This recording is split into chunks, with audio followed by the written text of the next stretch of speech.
Tugas 1.2 jelaskan dan apa saja komponen-komponen dari model bisnis pressure response support. Komponen-komponen dari model bisnis pressure response support adalah tekanan terhadap dunia bisnis pressure.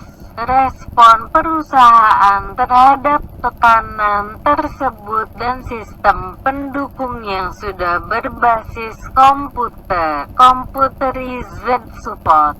Model ini menekankan bahwa respon yang dibuat untuk menghadapi tekanan atau mengambil kesempatan harus membantu memonitor lingkungan bisnis dan model ini meningkatkan kualitas respon yang diambil perusahaan.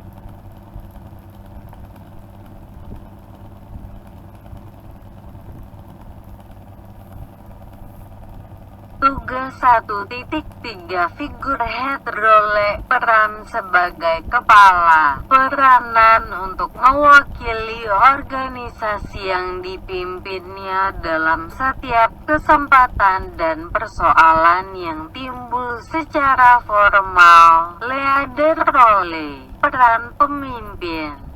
Peranan untuk menjadikan unit organisasinya berfungsi sebagai suatu kesatuan dalam mencapai tujuan di mana manajer perlu mengarahkan, memotivasi, dan menciptakan kondisi yang memungkinkan untuk bekerja bagi pengikutnya. Liaison role, peran penghubung. Peranan yang mengharuskan manajer melakukan interaksi dengan teman sejawat, staf, dan orang-orang lain yang berada di luar organisasinya untuk mendapatkan informasi.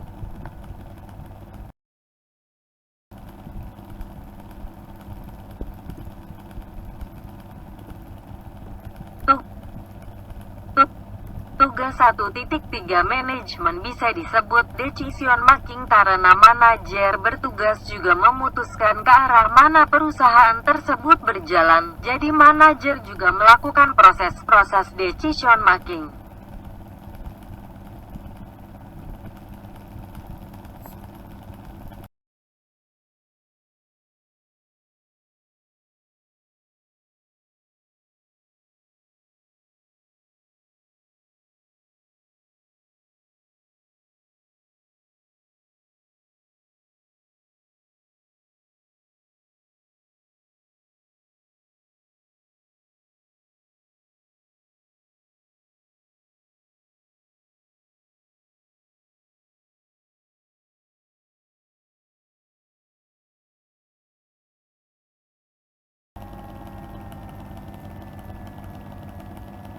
Lebih banyak fungsi 2. Hadirnya teknologi komputer telah memberikan kontribusi yang sangat positif dalam sistem informasi manajemen bagi manajer.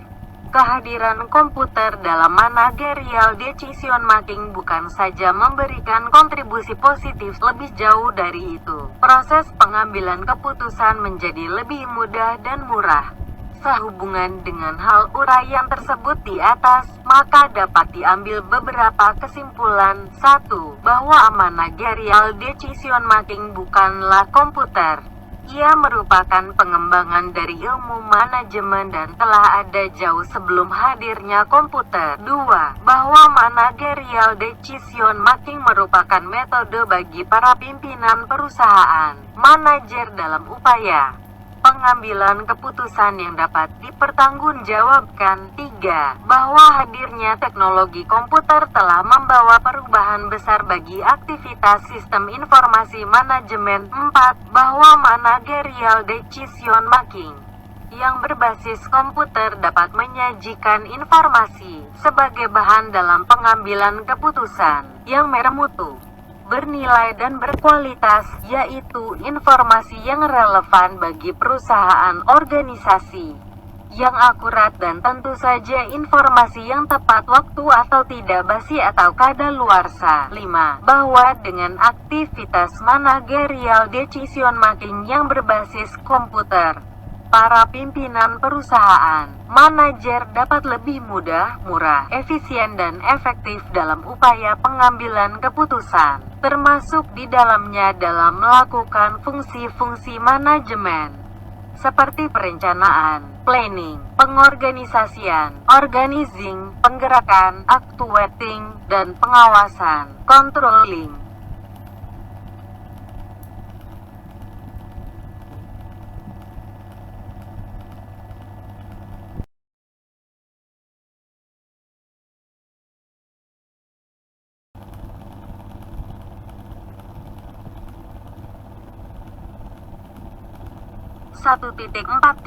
Karena komputer dapat memproses dan mengolah data besar sehingga secara umum komputer membantu memperbaiki kekurangan pada kognitif manusia yang tidak bisa memproses data yang terlalu besar dan banyak. 4. Karena untuk anywhere dan anytime, keunggulan web adalah bisa diakses kapanpun dan dimanapun ketika dibutuhkan.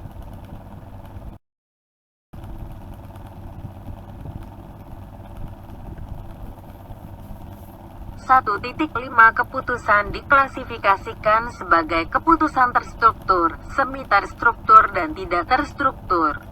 Keputusan terstruktur, structured decision, adalah keputusan yang sifatnya berulang dan rutin dan melibatkan prosedur yang jelas dalam menanganinya, sehingga tidak perlu diperlakukan seakan-akan masih baru. B. Keputusan semi terstruktur, semi-structured decision, yaitu yang hanya sebagian masalahnya mempunyai jawaban yang jelas tersedia dengan prosedur yang disetujui bersama. C. Keputusan tidak terstruktur, unstructured decision, adalah keputusan yang pengambil keputusannya harus memberikan penilaian, evaluasi dan pengertian untuk memecahkan masalahnya. Setiap keputusan ini adalah baru, penting, tidak rutin dan tidak ada pengertian yang dipahami benar atau prosedur yang disetujui bersama dalam pengambilannya. Secara umum, keputusan terstruktur lebih umum dijumpai pada tingkat organisasi rendah, sedangkan masalah yang tidak terstruktur lebih umum dijumpai pada tingkat tinggi.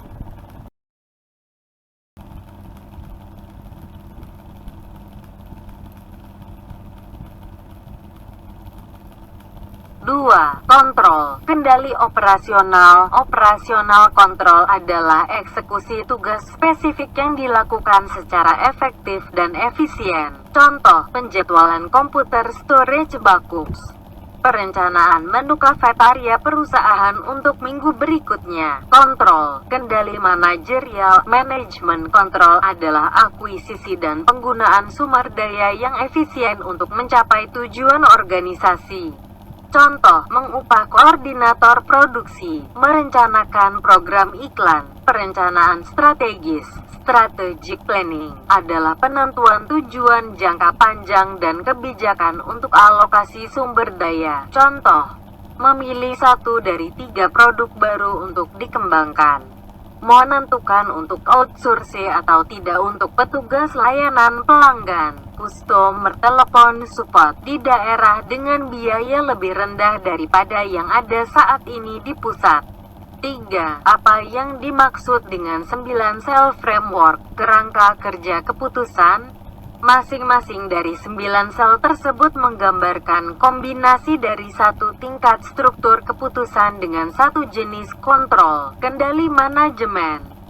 Sel 1 menggambarkan keputusan terstruktur yang terjadi dalam rentang kontrol operasional dan seterusnya. 4. Bagaimana komputer dapat membantu pengambilan keputusan terstruktur. Tingkat struktur yang tinggi telah memungkinkan untuk mengabstraksi, menganalisa, dan mengklasifikasikan masalah dalam kategori yang spesifik. Mengembangkan pendekatan solusi yang standar untuk masing-masing standar merupakan hal yang mungkin dilakukan, biasanya dengan model kuantitatif yang standar. Model ini kemudian dapat diimplementasikan dalam software yang mudah digunakan. 5. Apa yang dimaksud dengan Automated Decision Systems (ADS)? Automated Decision Systems adalah sistem berbasis aturan rule-based systems yang menyediakan solusi pada masalah manajerial spesifik yang berulang, biasanya dalam satu industri dan satu area fungsional. 6. Bagaimana komputer dapat membantu pengambilan keputusan yang semi-terstruktur dan tidak terstruktur? Keputusan yang tidak terstruktur hanya terbantu sebagian oleh metode kuantitatif terkomputerisasi yang standar, Standard Computerized Quantitative Method. Biasanya masih memerlukan solusi yang diubah. Intuisi dan penilaian memainkan peran yang lebih besar dalam pengambilan keputusan tipe ini dibandingkan dengan pengambilan keputusan yang terstruktur. Keputusan yang tidak terstruktur dan semi-terstruktur mungkin mengambil manfaat dari komunikasi yang terkomputerisasi dan teknologi kolaborasi dan dari pengelolaan pengetahuan. Intelligent systems, sistem-sistem berbasis kecerdasan, kadang-kadang juga dapat menyediakan keahlian yang diperlukan untuk memberikan solusi. Membuat keputusan semi-terstruktur dapat melibatkan kombinasi antara prosedur solusi yang standar dan penilaian manusia.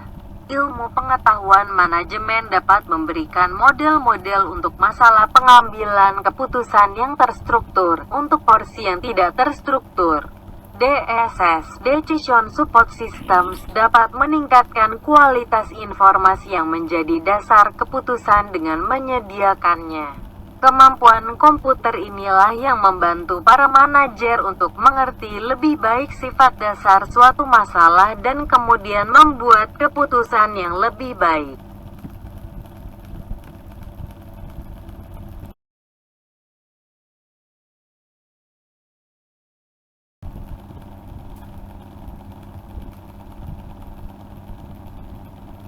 Sistem berbasis komputer yang interaktif, Interactive Computer Based Systems, yang membantu para pembuat keputusan menggunakan data dan model-model untuk menyelesaikan masalah yang tidak terstruktur. Kombinasi sumber daya intelektual individu dengan kemampuan komputer untuk meningkatkan kualitas keputusan. Sistem pendukung yang berbasis komputer, Computer Based Support System, untuk membuat keputusan manajemen yang berhubungan dengan masalah-masalah semi-terstruktur. Definisi lainnya yang benar juga dimungkinkan. Apa yang dimaksud dengan sistem pendukung keputusan atau DSS sebagai umbrella term? Sistem pendukung keputusan atau DSS sebagai umbrella term menggambarkan sistem terkomputerisasi yang mendukung, membantu pengambilan keputusan dalam sebuah organisasi. Organisasi mungkin, sebagai contoh, telah memiliki sistem manajemen pengetahuan, knowledge game management, untuk menuntun semua personelnya dalam pemecahan masalah. Mungkin punya sistem pendukung yang terpisah untuk pemasaran, keuangan, dan akuntansi. Sistem manajemen rantai persediaan, Supply Chain Management, SCM System, untuk produksi dan beberapa sistem pakar, Expert Systems, untuk diagnosa perbaikan produk helpdesk. Istilah DSS mencakup semuanya itu. Apa yang dimaksud dengan arsitektur DSS? Arsitektur DSS terdiri dari 4 komponen, ditambah komponen kelima yang bersifat sebagai pilihan. Empat komponen tersebut adalah data untuk mendorong sistem, model untuk memanipulasi data, user untuk mengontrol sistem, dan user interface. Kontrol dilakukan melalui user interface. DSS juga memiliki komponen pengetahuan atau kecerdasan. Bagaimana istilah DSS digunakan dalam dunia akademik? Istilah DSS digunakan terutama di dunia akademik saat ini. Biasanya digunakan untuk menggambarkan area penelitian yang berhubungan dengan computer support for decision making, untuk nama dari jurnal terkenal di bidangnya, dan judul mata kuliah standar. Industri cenderung menggunakan istilah bisnis intelligence. Namun demikian, dua hal tersebut tidak selalu dilihat sebagai hal yang identik.